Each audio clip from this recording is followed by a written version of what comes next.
Ezekiel 1. Now it came about, when I was, in my 30th year, of life, on the 5th day of the 4th month, while I was among the exiles beside the river Kabar, in Babylonia, the heavens were opened and I saw visions of God.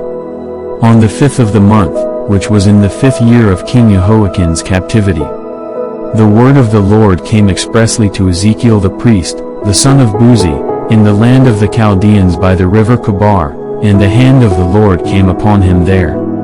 As I looked, I saw a stormy wind coming out of the north, a great cloud with fire flashing continually from it, and a brightness was around it, and in its core, there was something like glowing, amber-colored, metal in the midst of the fire. Within it there were figures resembling 4 living beings.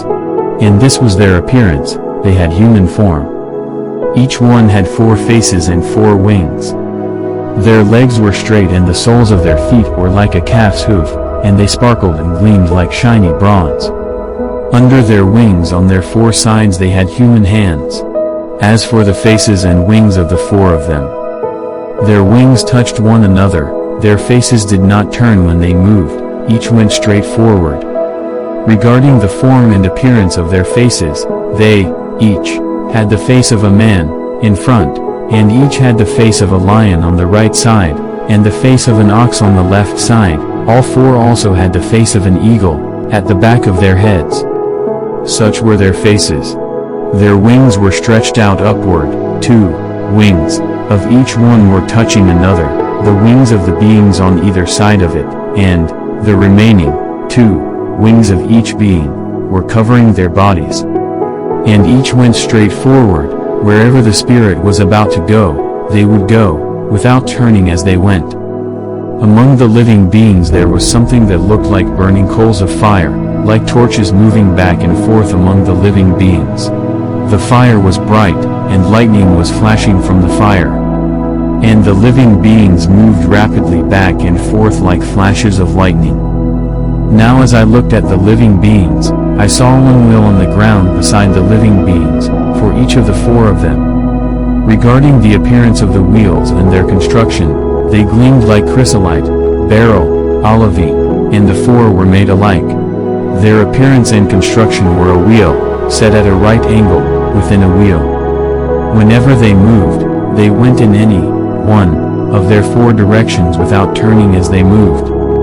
Regarding their rims, they were so high that they were awesome and dreadful, and the rims of all 4 of them were full of eyes all around. Whenever the living beings moved, the wheels moved with them, and when the living beings rose from the earth, the wheels rose also. Wherever the Spirit went, the beings went in that direction, and the wheels rose along with them, for the spirit or life of the living beings was in the wheels.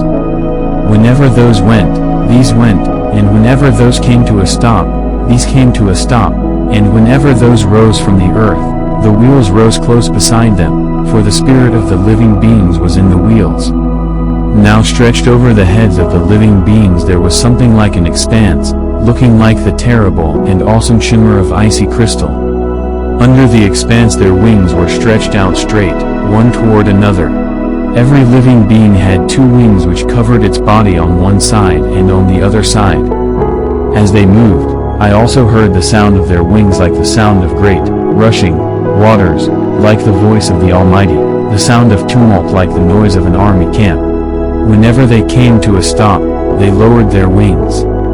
And there was a voice above the expanse that was over their heads. Whenever they stopped, they lowered their wings. Now above the expanse that was over their heads there was something resembling a throne. It appeared like it was made of sapphire or lapis lazuli, and, seated on that which looked like a throne, high up, was a figure with the appearance of a man. Now upward, from that which appeared to be his waist, I saw something like glowing metal that looked like it was filled with fire all around it, and downward, from that which appeared to be his waist, I saw something like fire, and there was a brightness and a remarkable radiance, like a halo, around him. As the appearance of the rainbow in the clouds on a rainy day, so was the appearance of the surrounding radiance. This was the appearance of the likeness of the glory and brilliance of the Lord. And when I saw it, I fell face downward and I heard a voice of one speaking,